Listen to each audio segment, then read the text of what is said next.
عن أبي هريرة رضي الله تعالى عنه قال قال رسول الله صلى الله عليه وسلم الجنة أقرب إلى أحدكم من شراك ونعله والنار مثل ذلك رواه البخاري সম্মানীয় আজকে মহতী জলসার যোগ্যতম জনাব সভাপতি সাহেব উপস্থিত আছে পত্র এলাকা দিন দরদি ধর্মভীরু আমার আল্লাহওয়ালা ভাইরা এবং আমার বাচ্চারা মাইকের আমার শ্রবণরতা আমার মায়েরা বোনেরা সকলকেই আমার অন্তরের অন্তঃস্থল থেকে ভালোবাসা জ্ঞাপন করি।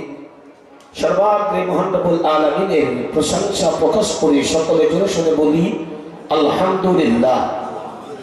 একটু জোরে বলেন আলহামদুলিল্লাহ। তারপর পরই লাখো কোটি দরুদ সালাম শান্তি বর্ষিত হোক প্যারা নবী সাল্লাল্লাহু আলাইহি ওয়াসাল্লামের উপরে। সেই নবীর উপরে দরুদ সালাম জমজম শব্দে বর্ষিত হোক। সকলে বলেন আল্লাহুম্মা আমিন, আল্লাহুম্মা সাল্লি আলাইহি, আল্লাহুম্মা বারিক আলাইহি। আজকে একটা বিষয় রাখবো আর বিষয়টার উপরই আলোচনা করার চেষ্টা করব। আজকের বিষয় হবে তাকওয়া। কি বিষয়? তাকওয়া। তাকওয়া, তাকওয়া চারটি শব্দ থেকে তাকওয়া শব্দ গঠিত। আমি উল্লেখিত তাকওয়ার উপরে, বিষয়টার উপরে আল্লাহ চাইলে প্রয়োজন মাফিক সময় আমি আলোচনা করার চেষ্টা করব। আমা তাওফীক ইল্লা বিল্লাহ আলাইহি তাওয়াক্কালতু ইলাইহি ইউনীব। ক্বালা রাব্বি ইশরাহ লি সাদরি ওয়া ইয়াসসির লি আমরি ওয়াহলুল উকদাতাম মিন লিসানি ইয়াফকাহু কওলি। ক্বালা রাব্বি জিদনা ইলমা। তবে আলেমে দ্বীন আমার হুজুর দীর্ঘক্ষণ আলোচনা করে গেছেন, খুব সুন্দর আলোচনা করলেন। আবু উবাইদা ইবনে সাররা রাদিয়াল্লাহু তাআলা আনহু। ভালো লাগলো। আল্লাহ সুবহানাহু ওয়া তাআলা হুজুরের হায়াত দারাজ করুন। সকলে বলেন আল্লাহুম্মা আমিন। তবে বাবা, এই জলসা হচ্ছে বলে আপনারা রেগে আছেন নাকি? খুশি আছেন না রেগে আছেন? খুশি যদি থাকে তো লোক এত কম কেন? খুশি থাকলে তো জলসায় লোক আসার কথা, আরো জানান থাকার কথা। অখুশি হলে তো হবে না বাবা। আমাদের অনুষ্ঠান আমরা যদি না আসি আমরা দেখি। আচ্ছা, দীর্ঘক্ষণ আলোচনা শুনেছেন, জলসা বসলে লাভ কি হবে বলেন তো? বলতে পারবেন? সারা জীবন জলসা শুনলাম, এখন আপনার কাছে প্রশ্ন করছি, এই জলসা শুনলে লাভ কি হবে? একজন বলেন, তাহলে বুঝবো যে হ্যাঁ একজন বুঝেছে জলসা শুনে এই লাভ হয়, এটা বুঝতে পারবো। অনেক বুদ্ধিজীবী মানুষ আছেন বলেন জলসা শুনলে লাভটা কি হবে? আশ্চর্য ব্যাপার। এখন বললো যে তার জানা জিনিস না জানতে পারি, আর কিছু হবে? রাসূল বলেছেন লাভ কি হবে শোনেন, হাদিস বুখারী। আমার হুজুর বললেন আল্লাহ করে শোনাই ভালো। আজকে একটুখানি একটা জানি। রাসূল বলছেন ইয়াকুলু মাউদাউ সাউতিন ফিল জান্নাহ খায়রুম মিনাদ দুনিয়া মা ফিহা ওয়ালা গাদওয়াতুন ফিস সাবিলিল্লাহ আও রাহাতুন খায়রুম মিনাদ দুনিয়া মা ফিহা। রাসূল বলছেন টোটাল পৃথিবীটা যদি বিক্রয় করে দাও তবে জান্নাতের মধ্যে একটা চাবুক রাখার জায়গা কিনতে পারবে না। এটা জোরে বলবেন না? টোটাল পৃথিবীটা যদি বিক্রয় করে দেওয়া হয় জান্নাতের ভিতরে একটা চাবুক রাখার জায়গা কেনা যাবে না। তো আপনাকে তো ভাবতে হবে পৃথিবীতে তো 1-2 টাকা নেই। আমেরিকায় কতটা টাকা আছে, চীনে কতটা টাকা আছে, ভারতবর্ষ কত টাকার মালিক, এরকম করে তো টোটাল পৃথিবীতে 248টা দেশ আছে, 1253টা জাতি আছে, 2796টা ভাষা আছে, 1374টা ধর্মগ্রন্থ আছে। এর মধ্যে 1 নম্বর দিন হলো ইসলাম, 1 নম্বর গ্রন্থ হলো কোরআন। একবার জোরে বলবেন না? তো 248টা দেশের যদি সম্পদগুলো সব বিক্রয় করা হয় তবে জান্নাতে একটা চাবুক রাখার জায়গা কেনা যাবে না। আচ্ছা, চাবুক রাখার জন্য জায়গা কতটা লাগে? এতটুকু, এতটুকু। তোমাকে খাতিরে মনে করেন প্যান্ডেলের মতো নাকি এত বড় চাবুক হোক, তো এতটা জায়গা জান্নাতের মধ্যে কেনা যাবে না টোটাল পৃথিবীটা বিক্রয় করলে। অথচ এই জান্নাতটা দেবেন আল্লাহ রাসূল বললেন গাদওয়াতুন ফি সাবিলিল্লাহ, যদি কেউ সকালবেলা দিনের জন্য কিছুক্ষণের জন্য বের হয়ে আবার কিছুক্ষণ দিন উপার্জন করে আবার যদি সে বাড়ি ফেরে, আল্লাহ বলেন তাকে ওই আল্লাহ রাসূল বলেন তাকে ওই জান্নাতটা দেওয়া হবে। একটা জোরে বলবেন না? আর একটু জোরে বলেন। এখানে বসতে লাভ হবে না লস হবে? কি জিনিস পাবেন বুঝতে পেরেছেন? টোটাল পৃথিবীর যত সম্পদ আছে তার চাইতে মূল্যবান জায়গা হলো এই মজলিস। অর্থাৎ এখানে বসলে টোটাল পৃথিবী যদি আপনার কাছে থাকে যত টাকার মালিক হবে, বাবা এই জায়গাটায় যদি 1 ঘন্টা সময় কাটান তত টাকার মালিক সে হবে। একবার জোরে বলবেন না? এরপরে আরো কি হবে? হাদিস বুখারী অধ্যায় জিকির এখানে বের হুজুর তো এখন আলোচনা করেছে, হাদিস নাম্বার বলিনি, তো আমি এবার হাদিস নাম্বার পৃষ্ঠা নাম্বার সব বলবো যাতে আপনার বুঝতে সুবিধা হয়। বিশ্বনবী সাল্লাল্লাহু আলাইহি ওয়াসাল্লাম আবু হুরায়রা বর্ণনা করেন রাসূল সাল্লাল্লাহু আলাইহি ওয়াসাল্লাম বলেছেন আল্লাহ রাসূল একটা ফেরেশতাদেরকে ডাকছে, এই ফেরেশতারা এদিকে এসো।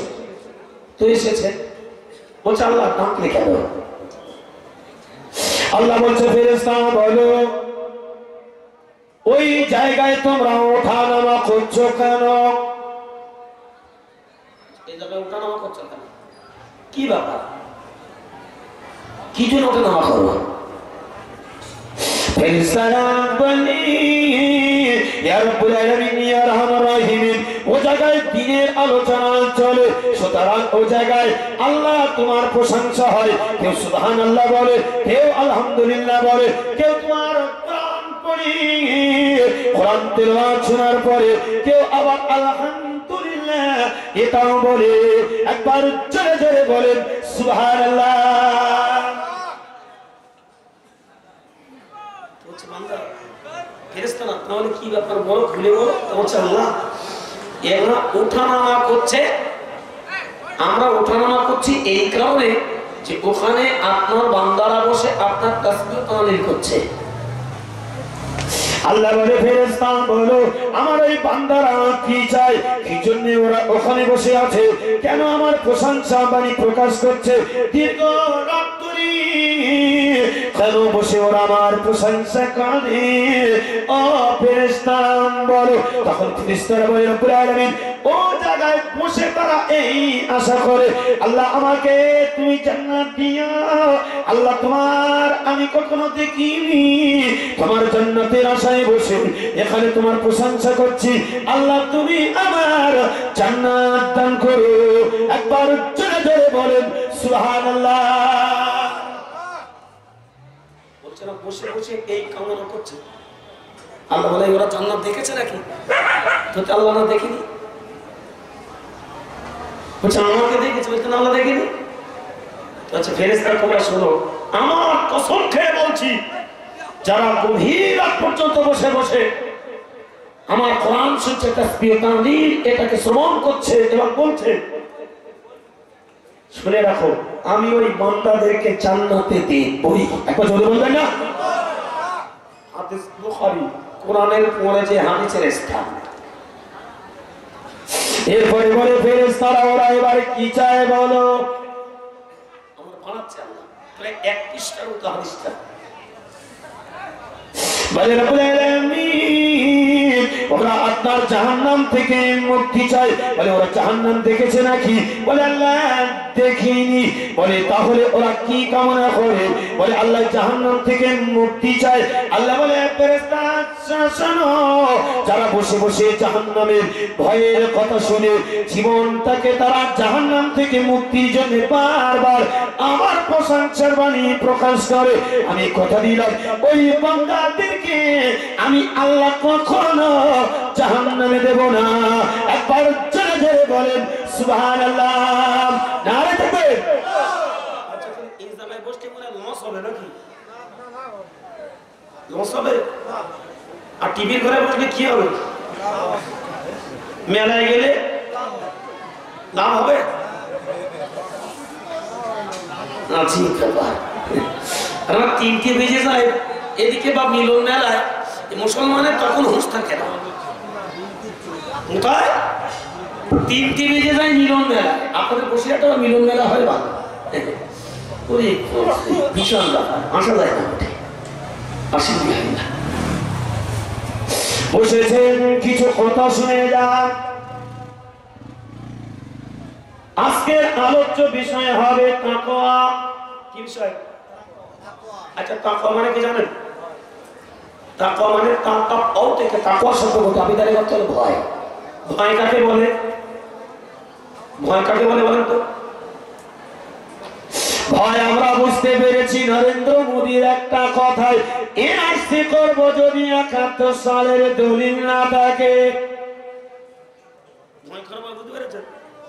আচ্ছা, এই দলিল খোঁজার জন্য আরএলআর বিএলআর এসব অফিসে ঘুরছে কি ঘুরছে না থাকার জন্য বলি খবর আস, মনে করতে ভয় ঠিক আছে, কিন্তু বলে খবর আস এই দলিল ঠিক করা দরকার। এই ঠিক বলছি না, বলছি এর জন্য বলো বিরাট ভয়ের জন্য বাপেরা আমার কত না কষ্ট করি, দীর্ঘক্ষণ দাঁড়িয়ে কম্পিউটারের দোকানে আই কার্ড আধার কার্ড গুলো ঠিক করছি, শুধু দেশটা ছাড়ব না বলে এদিনা মুখগুলো ভয়ে কেমন করতে হবে শোনো। বাপরা আমার সামনে রোজার মাস, সামনে দেখলেন বাপা মার 2 পারার নাম্বার দেখেন 2, আয়াত তোমার দেখেন 187, সূরার নাম দেখেন আয়াত তোমার দেখেন 183, সূরার নাম দেখেন বাকারা। মহান রব্বুল আলামিন বলে দিলেন, ইয়া আইয়ুহাল্লাযীনা আমানু কুতিবা আলাইকুমুস সিয়ামু কামা কুতিবা আলাল্লাযীনা মিন ক্বাবলিকুম লাআল্লাকুম তাত্তাকুন। একবার জোরে জোরে বলেন সুবহানাল্লাহ। আমি যখন ছিলাম যেখানে, ওখানে আলোচনা করে এসেছি বা সত্য কথা বললে কি হবে আর মিথ্যে কথা বললে কতটা মার হবে। আর আপনাদের এখানে আলোচনার সাবজেক্ট তুলেছি সেটা হলো তাকওয়া। গতকাল আলোচনা করেছিলাম সুদ, বুঝতে পারছেন না? তার আগের দিন আলোচনা করেছি গান বাজনা, আজকের আপনাদের এখানে করছি তাকওয়া। আপনাদের ওই সাইডে একদিন আলোচনা করেছিলাম ঈমান, মনে হচ্ছে তো? এক একটা বিষয় ভাগ থাকবে আর বিষয়ের উপরে আলোচনা করতে হবে। এই শোনেন, এই কথা আমি সন্ধ্যে থেকে ধরলাম, সকাল পর্যন্ত চষলাম, যদিও নামাজগুলো দিয়ে বলা হয় সন্ধ্যের সময় তো চষা শুরু কর, সকালবেলা থেকে সন্ধ্যের সময় দেখবো তুই কতটা চষেছিস। আচ্ছা, ও যদি আতর ব্যাসির জমি না চষে ওই একটা চষতে পারবে মনে হয়? বুঝতে পারছেন না? তো বড় বড় বক্তা তারা স্টেশনে উঠে একদম দুনিয়ার কিছু বাঁধতে পারে, সব চুষি তোলপার করে কিছু বলা যায় না। কি হইল কি বললো আল্লাহ জানে, কিচ্ছু বলা যায় না। বিষয় ভিত্তিক আলোচনা শোনার চেষ্টা করেন। ভয় কাকে বলে শুনুন। মহান রব্বুল আলামিন বলে দিলেন, ইয়া আইয়ুহাল্লাযীনা আমানু কুতিবা আলাইকুমুস সিয়াম। ও ঈমানদারগণেরা শোনো, তোমাদের উপর রোজা ফরজ করা হলো কামা কুতিবা আলাল্লাযীনা মিন ক্বাবলিকুম, তোমাদের পূর্ববর্তীদের উপর ফরজ করা হয়েছিল লাআল্লাকুম তাত্তাকুন। কি শব্দ এসেছে লাস্টে? তাত্তাকুন, যাতে তোমরা খোদা ভীতি উপার্জন করতে পারো, তখন আল্লাহর ভয়। তাহলে রোজার মাস যদি কেউ রোজা থাকে তাহলে সে খোদা ভীতি উপার্জন করতে পারে। তার কারণটা কি? রোজার মাসে নতুন বিয়ে করে তারপরের দিন রাত্রে সেহরি কি রোজা আছে। আচ্ছা, সারাদিন নতুন বউ সামনে ঘুরবে, আচ্ছা ওই গিন্নির হাত ধরে কাছে টানা যাবে? কেন বলেন? যদি টানি টানি রোজা থাকবে না, এখন বুঝতে পারছেন না? রোজা আউট। ভীষণ তৃষ্ণার্ত হয়েছি, এখন আমার পানি খাবার দরকার। ডুব মেরে তো 2 ঢোক খেলে কেউ দেখতে পাবে না, পানির তলে ডুব মেরে আমরা যারা রোজাদার পানিটাকে বাপ আমার আমরা পান করি নাকি? এরই নাম তাকওয়া। একবার বুঝতে পারছেন না? দিন 2 ব্যান্ডেল করে বিড়ি লাগে, কি বলবেন? তো দিনের বেলা সকালবেলা সকিনার বলে বেন্ডেল আমার পকেটে ঢুকিয়ে দাও আর ওই সাথে লাইট। কেন? ফাঁকে ফাঁকে একটা করে ফুঁক দেবো। একটা রোজা থাকার পরে একটা ফুঁকো আর দেয় বা সারাদিন খেয়াল করেন গরু জমাই করা গোশ দিয়েছেন গন্ধ লাগছেন একবার না খেয়েছে আল্লাহ কিসে বেরোচ্ছে আজকে খেতে কারণ খাই দেবো ও রান্না করে হাঁড়িতে কমপ্লিট থাকে বউ যদি বলে ও এসো তোমার জন্য গোশ রান্না করে খেয়ে যাও আচ্ছা মেরি ফেলেও খাবে কেন বলেন না রোজা আছে তাই কারণ ও খেয়ে রোজা থাকবে না এরই নাম তাকওয়া আল্লাহর ভয় করে যেমন রোজার মাসে সবগুলো পরিত্যাগ করি যেমন বাপ আমার তাকওয়া অর্থ হলো আল্লাহর ভয় করে সুদ ছেড়ে দিতে হবে আল্লাহর ভয় করে বাপের আমার যাকাতটা তোমার দেওয়া লাগবে আল্লাহর ভয় করি আজ থেকে তোমার স্ত্রী বিপত্তায় চলছে তার পর্দার মধ্যে ঢোকানো লাগবে কথা বুঝে আসছে তো এরই নাম তাকওয়া যারা এবার ভয় করবে না জান্নাতে যাওয়ার আশা ছেড়ে দেন জান্নাতে কিন্তু যেতে পারবো না এদিকে আমি নামাজ পড়বো ওদিকে আমি এদিকে সুদের কারবার চালাবো এদিকে আমি নামাজ পড়বো এক টাকাও যাকাত দেবো না এদিকে আমি নামাজ পড়বো অথচ ফরজ বিধান ফরজ শিক্ষা কোরআনটা শিখবো না আপনি কিন্তু জান্নাতে যেতে পারবেন না আমি বলি না আল্লাহ বলে দিয়েছে নম্বর দেখে নেন বাবা মার 2 পারা নম্বর দেখে নেন 1 আয়াত নম্বর দেখেন 8 সূরা দেখেন বাকারা লাইন নম্বর দেখে নেন 6 পৃষ্ঠা দেখেন বাদিকে আল্লাহ পাক বলেন ওয়া মিনান নাসি মাইয়াকুলু আমান্না বিল্লাহি ওয়া বিল ইয়াউমিল আখির ওয়া মা হুম বিমুমিনিন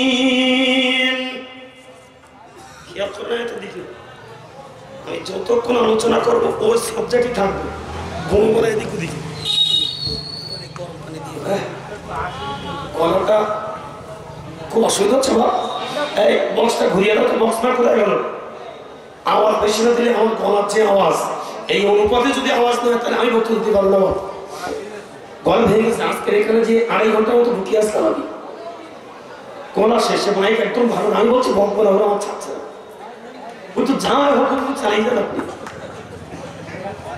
এখন বাধ্যতামূলক এত টন দিয়েছে তো আবার একটু বক্সটা ঘুরিয়ে দাও বুঝি বুঝছেন কেন ইস্তেদার হচ্ছে না বাড়ি যাবেন এই নাম করি সব বলছি কোরআন ছেড়ে বাড়ি গেলে বলে দিন বসে বাপের আমার শুনুন এবার আলোচনার দিকে লক্ষ্য দেন মহান রব্বুল আলামিন আয়াতে কারিমার মধ্যে বলে দিলেন ওয়ামিনান নাস কিছু সংখ্যক মানুষ মাইয়াকুলু তারা বলে আমান্না বিল্লাহ তারা বলে আমরা ঈমান এনেছি ওয়া বিল ইয়াউমিল আখির আমরা আখিরাতে বিশ্বাস করি আচ্ছা আল্লাহ বলতে কিছু সংখ্যক মানুষ তারা বলে আমরা ঈমান এনেছি আখিরাতকে বিশ্বাস করি আল্লাহ বলছে ওমা হুম বিমুমিনিন ও আদৌ মুসলমান না ফেরাটা কি আল্লাহ বলছে ও আদৌ মুসলমান না ও মুমিনের দাবি করবে না ও কোনদিন মুসলমান হতে পারে না মুসলমানের আখলাকটা এমন হবে সর্বদা দেখেন বাবা মা 2 পারা নাম্বার দেখেন 2 আয়াত নাম্বার দেখেন 208 সূরা নাম দেখেন বাকারা লাইন নাম্বার দেখেন 4 পৃষ্ঠা দেখেন ডান দিকে ইবনে কাসির থেকে হাওলা দিচ্ছি মহান রব্বুল আলামিন কোরআনুল কারীমের মধ্যে বলে দিলেন ইয়া আইয়ুহাল্লাযীনা আমানু দুকুলু ফিস সিলমি কাফা ওয়া লা তাত্তাবিউ খুতুওয়াতিশ শাইতান ইন্নাহু লাকুম আদুউবুম মুবিন মুসলমানরা শাসনা মহান রব্বুল আলামিন বলেছেন ঈমানের যদি পরিচয় দাও তাকওয়ার বান্দার যদি পরিচয় দাও তাহলে উদখিলু ফিস সিলমি কাফা তোমরা পুরোপুরি ইসলামের মধ্যে ঢুকে যাও পরিচয় যদি দাও ইসলামের মধ্যে ঢোকো আমরা তো বিরাট ঢোকা ঢুকেছি বা বিরাট ঢোকা ঢুকেছি কেমন আমরা মনে করছি এর নাম আব্দুল কারিম আব্দুল জব্বার আব্দুল সাত্তার জান্নাতে ঢুকে গেছে আরে এই সমাজের মুসলমানদের চিনাই যাচ্ছে না একমাত্র আই কার্ড আধার কার্ড ছাড়া। এই কথা বলতে পারতেন না? আই কার্ড আধার কার্ড না দেখলে মুসলমান ছাড়া মুশকিল। পরিচয় কোথায় আছে? পরিচয় আছে আই কার্ডে, পরিচয় আছে আধার কার্ডে, পরিচয় আছে প্যান কার্ডে, পরিচয় আছে রেশন কার্ডে। কিন্তু যে জায়গায় গেলে পরিচয় হবে ওই জায়গায় কিন্তু মুসলমান এখন যায় না। মুমিনের দাবি করি, তাকওয়াবান বান্দার দাবি করি, একটুখানি মিলিয়ে নেন বাপের আমার। আজকের মুসলমান 4 টাইম শুধু নামাজ পড়ে, 4 টাইম নামাজ পড়ে, আর বাদ বাকি সময়টা নামাজ পড়ে না। কোটাই নামাজ পড়ে? আমাদের ওদিকে মুসলমানরা 4 টাইম পড়ে, তোদের দিকে কোন টাইম নামাজ পড়ে? কটা? আমাদের ওখানে একটা কম আছে, আমাদের ওদিকে একটা কম। ফের আগে বুঝতে পারছেন? মনে হয় বুঝতে পারিনি। এ মুসলমান 4 টাইম নামাজ পড়ে। 1 নম্বর পরে শুক্রবারে, 2 নম্বর পরে ঈদুল ফিতরে, 3 নম্বর পরে ঈদুল আজহায়, 4 নম্বর পরে বার জানাজায়। ঠিক না বল? আমাদের ওদিকে 4 টাইম পড়ে। এই আপনাদের দিক কিরকম বলেন তো? আচ্ছা না বাবা, এই যারা 5 টাইম পড়ছে এরা যাকাত দেয় তো? এই যারা 5 টাইম পড়ছে বন্ধনের টাকা নিচ্ছে না তো?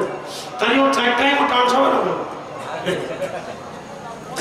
তাকওয়াবান মুমিন হয়। বাহাদুর আলমীর কোরআনুল কারীমের মধ্যে বলে দিলেন, তোমরা যদি তাকওয়াবান হও, মুমিন আর তাকওয়াবান যদি হয়ে যাও, আমি আল্লাহ পাক তোমাদের নিরাপত্তা দেব। সূরা দেখেন বাবা মা 2, পারা নাম্বার দেখেন 2, আয়াত নাম্বার দেখেন 203, সূরা নাম দেখেন বাকারা, লাইন নাম্বার দেখেন 7, পৃষ্ঠা দেখেন একেবারে বা দেখেন আল্লাহ পাক বলে, লিমানি তাকা ওয়াত্তাকুল্লাহ ওয়ালামু আন্নাকুম ইলাইহি তুহশারুন। ও পৃথিবীর তাকওয়াবান মানুষেরা শোনো, লিমানি তাকা, তোমরা তাকওয়া অর্জন করো, ওয়াত্তাকু আল্লাহকে ভয় করো, ওয়ালামু আন্নাকুম ইলাইহি তুহশারুন। খেয়াল করে শুনে নাও, আমি আল্লাহ পাক রব্বুল আলামিন যদি তোমরা তাকওয়া অর্জন না করো, আমি কিয়ামতের ময়দানে তোমাদের এক জায়গায় করব। হিসাব দেওয়া লাগবে কিন্তু কিয়ামতের ময়দানে যদি তাকওয়া অর্জন না করো, সেদিন কি তুমি এক জায়গায় করে হিসাব দেওয়া লাগবে। চিন্তা করো একটুখানি, এখন তাকওয়া অর্জন করো। এরপর আল্লাহ পাক বলে দিলেন, যদি তুমি মুত্তাকিন হও, আমি আল্লাহ পাক তোমার সঙ্গী হব। একবার জোরে জোরে বলেন সুবহানাল্লাহ। আর একটু জোরে বলবেন না? আচ্ছা, আল্লাহ যার সঙ্গী হবে, পৃথিবীতে এনআরসি পরীক্ষা কেউ তাড়াতে পারবে? জোরে বলেন। তাহলে আমাদের লাইন আমরা এখন তাকওয়াবান হয়নি, লাইন ভালো না। এজন্য আজকের মায়ের পিস বেশি খেতে হচ্ছে। উবাইদা ইবনে জাররার কথা বলছিলেন, হুজুর খুব ভালো লাগলো। একবার বলেছে, জঙ্গলের জন্তুরা তোমরা সরে যাও, এখানে আমরা তাঁবু ফেলবো। এক কথা বুঝতে পারলেন না? তো তাদের একজনের কথায় যদি জঙ্গলের বাঘ চলে যায়, এটা তোমার ভয়ে আজকে জানে মেরা কাঁপছে না কেন? তাহলে অসুবিধে আছে বলে মনে হচ্ছে। ঠিক বলছে না বল বলছি? মহান রব্বুল আলামিন কোরআনের মধ্যে বলে দিলেন, সূরা নাম্বার দেখেন বাপ আমার 2, পারা নাম্বার দেখেন 2, আয়াত নাম্বার 194, সূরার নাম দেখেন বাকারা, লাইন নাম্বার দেখেন 3, পৃষ্ঠা দেখেন ডান দিকে ইবনে কাসির থেকে বলছি, দেখেন আল্লাহ পাক বলেন, ওয়ালামু আন্নাল্লাহা মাআল মুত্তাকিন। তোমরা শুনে নাও, তোমরা জেনে নাও ভালো করে, যারা মুত্তাকিন পরহেজগার হবে, আমি আল্লাহ পাক তাদের সঙ্গী হব। ওমরের জামানা, ওমর রাদিয়াল্লাহু তাআলা আনহু 4 জন সাথী নিয়ে বাচ্চা আমার একটা সফরে তিনি বেরিয়েছেন। তারপর আলোচনা খেয়াল রাখবেন, ওমর রাদিয়াল্লাহু তাআলা 4 জন সাথী নিয়ে একটা সফরে বেরিয়েছে। এই আয়াতের টুকরা দিয়ে বা তাফসীর করেছে বাংলাদেশের একজন বিখ্যাত আলেম, দাওরায়ে ডবল কামেলে ডবল হাফেজ মাওলানা মুফতি মফিজুর রহমান। কি নাম? মফিজুর রহমান। আবার অসুবিধা হচ্ছে নাকি আপনাদের?